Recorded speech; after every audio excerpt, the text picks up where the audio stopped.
Olá pessoal, hoje a gente vai falar um pouco sobre perspectiva e expectativa para o 2021. Antes de falar para 2021, vamos falar só um pouco sobre 2020.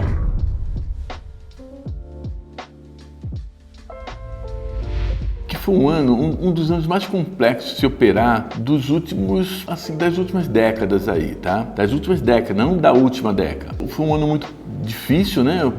Principalmente por causa da pandemia, mas também foi um ano que trouxe uma revolução para o mercado brasileiro muito grande, né? É um ano que mais atraiu pessoas físicas para a Bolsa, foi o ano que aconteceu a menor taxa de juros de todos os tempos, e hoje a gente por acaso está com a taxa de juros negativa, né? Ou seja, está menor do que a própria inflação, né? A gente está com taxa de juros de mercado de primeiro mundo, nunca aconteceu isso no Brasil. E o que acontece? Então teve prós e teve contras, né? Eu acho que a voltada da Bolsa depois da pandemia foi uma volta muito rápida, até surpreendeu o mercado. A gente já está praticamente na mesma pontuação que a gente atingiu no ano passado.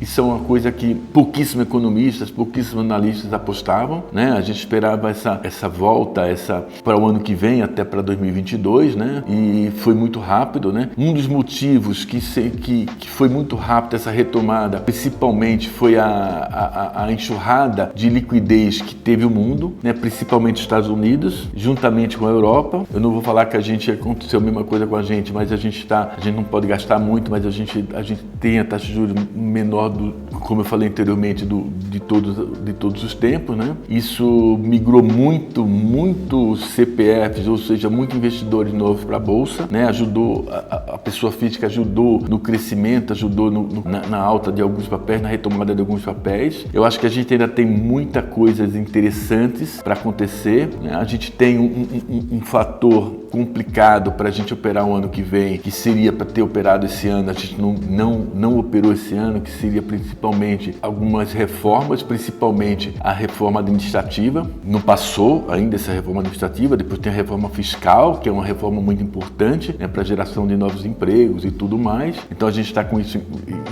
engasgado ainda, que possivelmente a gente teria que trabalhar para 2021. A expectativa é o seguinte: se por acaso passar algumas reformas importantes em 2021, eu acho que a gente tem tudo para dar uma pancadaria para cima. Ainda existem papéis baratos no mercado, né? Ainda existem fatores que não conseguiram voltar para o mesmo patamar anterior, que são empresas, setores bem interessantes que ainda tem a evoluir, né? Então a gente tem que torcer muito por essas reformas e essas privatizações, principalmente, que poderiam ocorrer no ano que vem, né? Se acontecer isso, eu acho que a gente está no caminho bem interessante. Agora, uma coisa que preocupa, que eu gosto de olhar de perto, é esse fator taxa de juros, tá? Hoje a gente tem uma taxa de juros muito baixa, né? A gente tem uma taxa de juros, como eu falei anteriormente, a taxa de juros de 2% ao ano, a menor taxa de juros de todos os tempos, né? Agora, essa taxa de juros é balizada pelo Banco Central através de uma reunião do cupom. A taxa de juros que a gente tem que ficar atento seria a taxa de juros futura, a curva de juros futura. Como é que a gente vê isso? A gente vê quanto é que está pagando um CDB futuro de 4, 5, 6 anos. A gente vê quanto é que seria uma letra do Tesouro para 10 anos. Com isso, a gente consegue balizar se aquela curva é ascendente ou se é descendente. Se for ascendente, ela está começando a acender um farol amarelo e possivelmente um laranja e para um vermelho, né? Ou seja, não é sustentável. E se ela começar a voltar, ou seja, a cair um pouco, né, que ela está muito descolada da taxa de juros real, vai ser um fator bem interessante, um fator que te dá mais tranquilidade para a gente assumir mais riscos, tá? Como eu falei anteriormente, tem alguns setores que eu acredito, eu não vou falar empresas, porque eu também não posso falar empresas, porque senão dá sensação que eu estou indicando, e eu não estou indicando, eu só estou mostrando mais alguns setores, né? O setor bancário dos grandes bancos ainda está defasado em relação ao que estava anteriormente, ao que estava ano passado ou no começo desse ano, né? Ela ainda apresenta em média de 20 a 25% de defasagem. Eu acho que eu acredito que o ano que vem a gente vai buscar esse número. Por quê? Porque eles fizeram a provisão de devedores duvidosos muito alta pelo problema da pandemia. E se isso não se concretizar, esses devedores duvidosos não se concretizar, privatizar, a gente tem esse resultado, essa provisão volta para o banco. Ao voltar para o banco pode dar mais dividendos. Ao dar mais dividendos, o preço das ações pode voltar para os patamares anteriores. Eu particularmente acredito nisso, né? Porque as ações estão com 20 e poucos por cento mais baratas. Assim, a possibilidade desses próprios bancos recomprarem algumas ações vai ser muito grande, né? Porque eles sabem do potencial que eles têm. O setor elétrico é um setor muito perene, tem algumas empresas que ainda estão defasadas, tem outras que não, já está mais ou menos no mesmo preço anteriormente. A gente tem que olhar do setor elétrico 3 setores dentro, né? Que é o setor de geração, setor de transmissão e setor de distribuição. O de geração, ele corre um determinado risco, porque a maioria ainda do setor de geração, do setor elétrico brasileiro, a grande parte ainda é de hidroelétricas, né? A maioria dos setores de geração no Brasil ainda são setores que vendem energia da hidrelétricas. Então, com isso, ele pode sofrer alguns problemas em relação ao próprio meio ambiente, né? Depois tem o setor de transmissão, que aquele setor que transmite da geração até a distribuição, até a cidade, e tem o setor de distribuição, como eu falei agora, é o setor que distribui na tua cidade, aqueles reloginhos e tudo mais, que é o setor que tende a aumentar o consumo. O consumo, aliás, o consumo da distribuição só aumenta no decorrer do tempo. Se a gente tiver um crescimento do PIB no ano que vem, é um setor que apresenta uma possibilidade de ganho muito grande, muito real. No setor de geração, como eu falei anteriormente, a gente tem que começar a dar prioridade para as empresas de energia limpa. Eu acho que pode até ser que não aconteça um resultado de imediato, mas é um setor, esse tipo de empresas que opera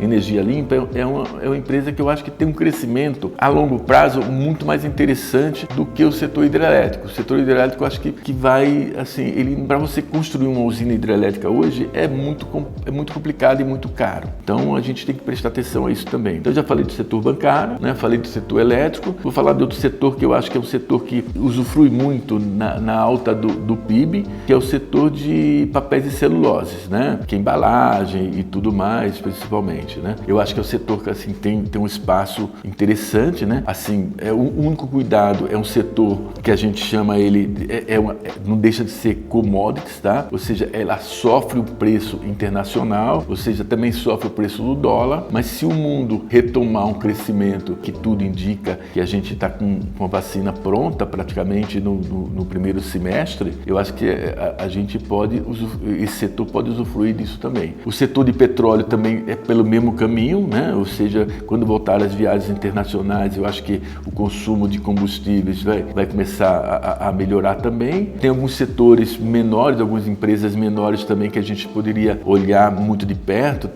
Eu acredito muito naquele índice de small caps, é muito bem composto, é um índice que é muito bem trabalhado, pode se ajustar com o tempo, né? E o gargalo do ano que vem mesmo é um gargalo político, é um gargalo de uma aprovação de alguma reforma, mesmo que seja uma, e começar a ter possibilidade de privatizações, principalmente a maior, né, que seria a Eletrobras, que eu acho que se por acaso isso começar a vingar mais, eu acho que é uma oportunidade ímpar de novo, né, porque é um papel barato, é um papel que hoje ela está começando a ficar bem administrada, a Eletrobras, e ela, se tivesse a possibilidade de privatização, eu acho que é uma aposta bem interessante. Eu não estou dando dica de jeito nenhum, porque corre esse risco de não ser privatizada, né, se eu não sou louco jogar em loteria, mas assim, eu só estou passando um setor que pode ser beneficiado por ser uma empresa barata, do setor elétrico é uma das empresas mais baratas que tem, e ela corre o risco de ser privatizada. Se ela for privatizada, eu acho que aí é um belo investimento, né? Mas tem esse problema político aí para resolver.